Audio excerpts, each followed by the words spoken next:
और केजरीवाल की गिरफ्तारी पर अन्ना हजारे बोले हैं। उन्होंने कहा केजरीवाल की गिरफ्तारी उनकी कृति के कारण हुई है। अरविंद केजरीवाल आज शराब नीति बना रहे हैं, इसका मुझे दुख हुआ, अन्ना हजारे का ये कहना है। अन्ना हजारे, आपको याद होगा जब अरविंद केजरीवाल के साथ रामलीला मैदान में आंदोलन हुआ था, उस दौरान तो अन्ना हजारे ही उसकी अगुवाई कर रहे थे और साथ में केजरीवाल भी थे।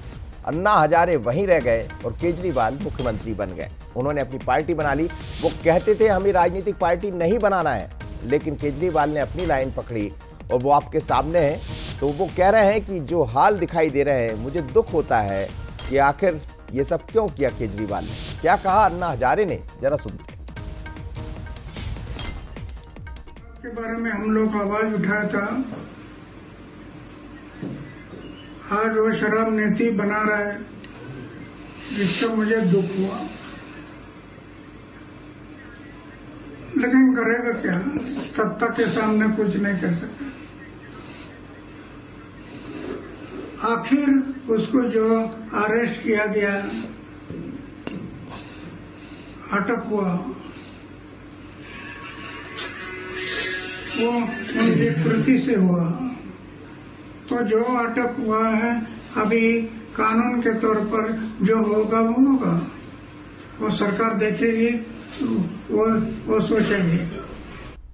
तो लंबे समय के बाद अन्ना हजारे की प्रतिक्रिया सामने आई और अन्ना हजारे भी लंबे समय के बाद मीडिया के सामने आए हैं।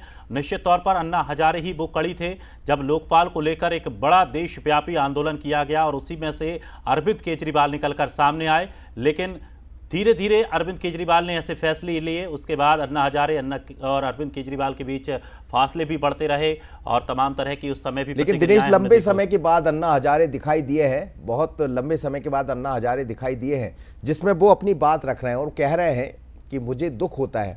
लेकिन बड़ा सवाल यही है कि आखिर अन्ना हजारे अब सामने आए हैं, इसका मतलब ये है कि वो जिस मंशा के साथ आगे बढ़े होंगे। देखिए, राष्ट्र को लेकर अन्ना हजारे की बात अलग रही है, लगातार वो कहते रहे, लेकिन बीच में जब जैसे ही केजरीवाल की सरकार बनी तो केजरीवाल विवादों में आ गए। पर सुप्रीम कोर्ट से अपनी याचिका वापस लेना केजरीवाल की, ये भी बताता है कि एक अलग रणनीति पर केजरीवाल बढ़ रहे हैं और आने वाले दिनों में अन्ना हजारे के बयान निश्चित है, मुझे लगता है केजरीवाल की और मुश्किल बढ़ाएगी। और निश्चित तौर पर सबसे बड़ी बात यह है कि जब जिस तरह से 2 गिरफ्तारियां पहले से इस मामले में हुई, तो अरविंद केजरीवाल ने कुछ बी प्लान भी तैयार करके रखा होगा और हो सकता है ये उसी की रणनीति पर अब वो आगे बढ़ रहे हों।